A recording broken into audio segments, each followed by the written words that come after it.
കൊമേഴ്സിനോ ബികോമിനോ ഒരു പ്രശ്നം ഉണ്ടായിരുന്നില്ല. എനിക്കായിരുന്നു പ്രശ്നം. എൻ്റെ പാഷൻ അതായിരുന്നില്ല എന്നുള്ളതായിരുന്നു പ്രശ്നം. അത് തിരിച്ചറിയാൻ വൈകിയതായിരുന്നു പ്രശ്നം. ആ ഒരു പ്രശ്നം നിങ്ങൾക്ക് ഉണ്ടാവരുത് എന്നുള്ളത് കൊണ്ടാണ് ഈ വീഡിയോ നിങ്ങൾക്ക് ചെയ്യുന്നത്. 10ഉം +2ഉം കഴിഞ്ഞ വിദ്യാർത്ഥികളോടാണ്, സ്നേഹനിധികളായ പ്രിയപ്പെട്ട രക്ഷിതാക്കളോടാണ്. എൻ്റെ മക്കളെ, 10 കഴിഞ്ഞിട്ട് നിങ്ങൾക്ക് ഡോക്ടറോ എഞ്ചിനീയറോ അങ്ങനെ നിങ്ങളുടെ എയിം എന്താണോ, നിങ്ങളുടെ ഗോൾ എന്താണോ, അല്ലെങ്കിൽ നിങ്ങളുടെ പാഷൻ എന്താണോ അതിനനുസരിച്ചുള്ള കോഴ്സ് എടുക്കണം. ഒരു കോഴ്സ് മോശമല്ല. ഡോക്ടറോ എഞ്ചിനീയറോ ഒക്കെ ആണ് നിങ്ങൾക്ക് ആകാൻ താല്പര്യം എന്ന് വെച്ചാൽ നിങ്ങൾക്ക് സയൻസ് ഫീൽഡ് എടുത്തോ.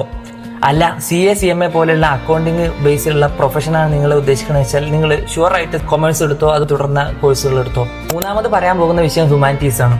പലപ്പോഴും പല ആളുകളെയും ധാരണ ഉണ്ട്, രക്ഷിതാക്കളൊക്കെ ധാരണ ഉണ്ട്, ഹ്യൂമാനിറ്റീസ് ഒരു മോശം വിഷയമാണോ എന്നുള്ളത്. IAS പോലെയുള്ള തസ്തികകളിലേക്കുള്ള സിവിൽ സർവീസ് എക്സാമിനേഷന് 30% വരുന്ന ആളുകൾ ഹ്യൂമാനിറ്റീസ് എടുത്തിട്ടാണെന്ന് ഒഫീഷ്യൽ റിപ്പോർട്ടാണെങ്കിൽ പോലും ആ റിപ്പോർട്ട് കണ്ടിരുന്നു.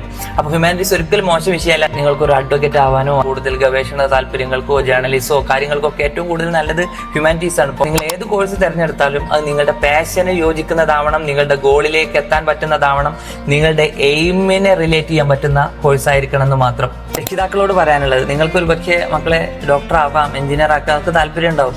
പക്ഷെ മക്കളുടെ എയിം എന്താണെന്ന് കൂടി അറിഞ്ഞിട്ട് നിങ്ങൾ രണ്ടുപേരും ഒരു സമവായത്തിൽ എത്തിയിട്ട് വേണം തീരുമാനം എടുക്കാൻ. മക്കൾക്ക് മറ്റൊരു താല്പര്യമാണെങ്കിൽ നിങ്ങൾ നിങ്ങളുടെ താല്പര്യം അവരുടെ മേൽ അടിച്ചേൽപ്പിച്ചാൽ അതൊരു പക്ഷേ നെഗറ്റീവ് ഇമ്പാക്റ്റ് ഉണ്ടാകും. അപ്പോൾ ശ്രദ്ധയോടുകൂടി കൈകാര്യം ചെയ്യുക.